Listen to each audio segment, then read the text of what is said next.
안녕하세요. 제이미미거의 제이미입니다. 상태가 많이 안 좋다든지 헤어가 너무 다 망가졌다든지 그런저런 이유들이 있었던 거예요. 그래서 미루다가 이렇게 미루다가는 다음번 촬영을 아예 못할 수도 있어 라는 생각에 머리도 엉망이고 화장도 다 지워졌는데 그냥 일단 카메라 앞에 앉았습니다. LPN으로 이직을 할 때 어떤 과정을 거쳐서 지금의 새 직장으로 옮겨졌는지에 대해서 한번 말씀드려 볼게요. 옮겨야 되겠어 라는 생각이 들기 시작하면서 그래 옮기자 라고 결정을 내릴 때까지 2달 정도였던 것 같아요. 마음을 결정을 확고히 하고 그 다음에는 매니저에게 얘기를 하죠. 그렇게 통보를 하기 전에 개인적으로 여러 가지 정보들을 찾아보잖아요.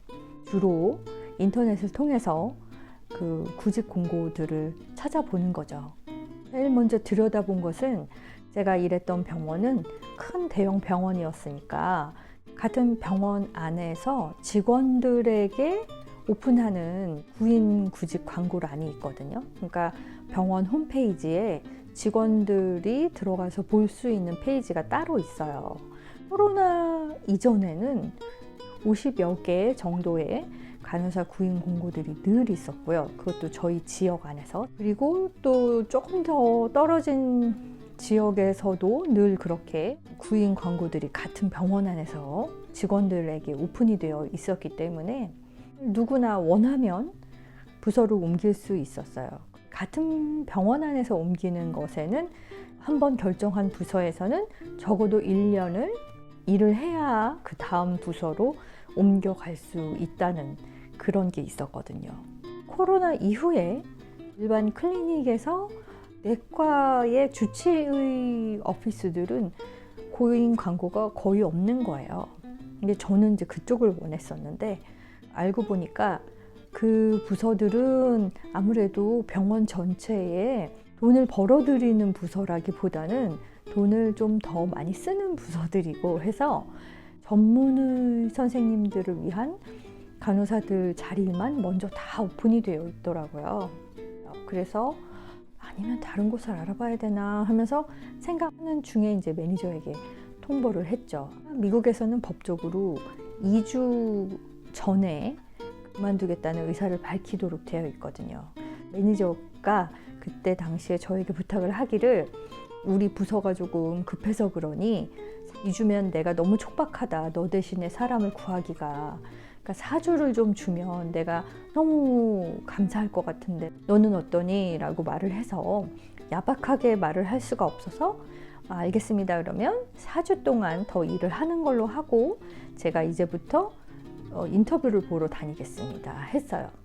어떤 간호사분들은 매니저에게 얘기하지 말고 그냥 미리 일자리를 알아보는 게 어떻냐라고 말씀을 해주셨는데 저 같은 경우는 인터뷰를 보러 다녀야 되는데 그걸 매니저 몰래 시간을 빼기가 정말 편하지가 않더라고요. 그러니까 매니저한테 통보를 하고 인터뷰를 하러 이날 가야 돼. 이 시간 빼야 돼. 이렇게 말을 할 수 있으면 훨씬 편하거든요. 저는. 그래서 미리 통보를 했습니다. 통보하고 난 다음 날부터는 아주 적극적으로 일자리를 알아봤어요. 아까 말씀드린 대로 같은 병원 안에서 제가 찾는 좋은 일자리들이 눈에 안 띄더라고요. 마을 안에 큰 조영학병원이 2개가 있다고 말씀드렸잖아요. 다른 하나의 병원에도 인터넷으로 홈페이지에 들어가서 간호사 공고를 찾아봤었어요. 동료 간호사들에게 다시 일자리를 알아보는 중이야 라고 말했을 때 또 다른 큰 병원 이름을 A라고 부를게요. 그 A 병원은 추천하고 싶지 않다는 거예요. 거기는 분위기가 다르대요. 제가 있는 거스리 병원 같은 경우는 정신과 병동이 아예 없었어요. 그리고 정신과 상담 선생님들도 없으셨고 그러니까 아예 정신과를 다루지 않는 병원이었거든요. 그런데 A 병원은 정신과를 아주 크게 다루고 있는 병원이었어요. 그래서 많은 차이가 있다고 하더라고요. 주민들의 입장에서 보면 A병원처럼 정신과도 함께 다루는 종합병원이 좋아요. 그런데 간호사 입장에서는 정신과나 약물 중독 간호까지 다루는 병원에서 일을 하면 간호사의 일들은 정말 더 복잡해지고 많아진다 라고 얘기를 하더라고요. 그래도 A 병원에 이력서를 냈었어요. 왜 그랬었냐 하면은 지금 현재 모든 미국 전역에 LPN 간호사 자리를 두고 간호사 구하기가 너무 어려워서요. 그 사인인 보너스라는 것이 있어요. 채용이 되는 순간 보너스를 주고 시작을 하는 거예요. A병원은 LPN 간호사들에게 18,000불의 사인인 보너스를 제공하고 있었고요. 제가 일하던 거스리 병원은 그 15,000불의 사인인 보너스를 제공하고 있었어요. 그런데 같은 병원에서 움직일 경우에는 그 사인인 보너스를 못 받아요. 이번엔 A병원으로 옮겨서 사인인 보너스를 받아보는 것도 좋을 것 같아 라고 생각을 했었습니다. 그 다음 가능한 부분들이 너싱홈들이었는데요.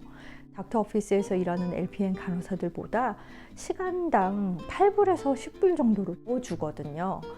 그 대신에 환자분들이 대부분 연세가 많으신 시니어분들, 많이 아프신 분들을 그 대상으로 일을 하게 되어 있어요. 그래서 제일 가깝다고 생각하는 너싱홈에도 이력서를 하나 넣었었습니다. 그런 와중에 저희 아이가 코넬 대학교 직원인데 그 코넬 대학교 안에 학생들을 위한 병원이 있거든요. 그 병원에서 때마침 거기에 자리가 났다고 엄마가 한번 지원해 보면 좋겠다고 해가지고 그곳에다 이제 지원을 했습니다. 그래서 총 한 6군데 정도의 이력서를 제출을 하고 인터뷰를 보는데 인터뷰들은 거의 다 비슷해요. 그러니까 인터뷰 날짜를 HR 부서에서 개인적으로 저에게 전화를 합니다. 전화로 인터뷰 날짜를 잡아요. 그러면 이제 제가 인터뷰 장소로 가요. 거기서 담당 부서의 매니저와 거기에서 일하고 있는 간호사 또는 HR에서 채용 담당을 하시는 매니저분들이 함께 참여하셔서 인터뷰를 보거든요. 그런데 병원 쪽에서의 인터뷰 중에는 여기야 하고 일해보고 싶은 곳이 없더라고요. 거의 마지막쯤에 한 인터뷰가 코넬 대학교 인터뷰였는데요. 그 코넬 대학교에서 하는 인터뷰는 제가 그동안에 병원에서 했던 인터뷰들하고는 조금 다르더라고요. 질문하는 내용들은 거의 비슷했지만 하루 안에 인터뷰를 봤는데 총 2팀으로 나눠서 차례대로 인터뷰를 보시더라고요. 첫 팀은 HR에서 채용 담당을 하시는 매니저 4분이 함께 이제 인터뷰를 하셨고 그 인터뷰가 끝나고 나니까 그 다음에 2번째 팀으로 의사 선생님들하고 간호사분들하고 해서 또 4분이 다시 들어오시더라고요. 그래서 또 실무에 관련된 인터뷰를 하시더라고요.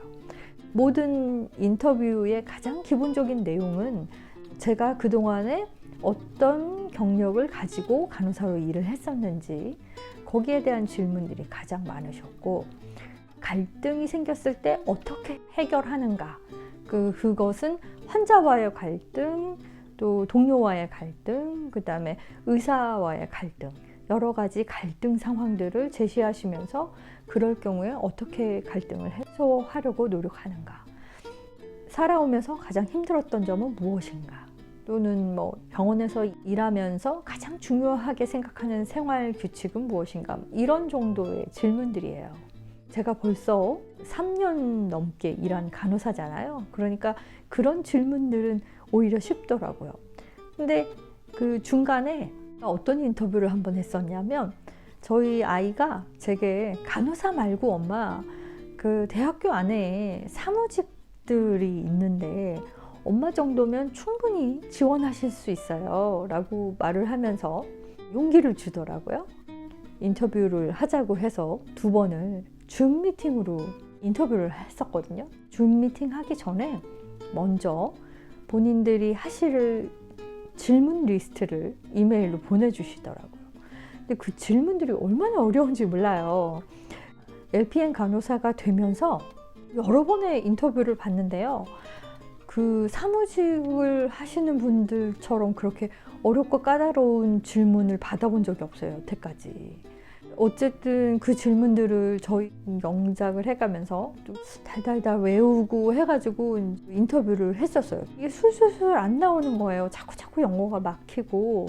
그래서 줌 미팅 내내 진땀을 빼면서 그 인터뷰를 했었거든요. 근데 그 2번이 다 떨어졌어요. 오, 간호사 인터뷰는 이렇게 쉬운데. 와, 나 정말 간호사 아니었으면 어떡할 뻔했어 라고 생각을 했어요.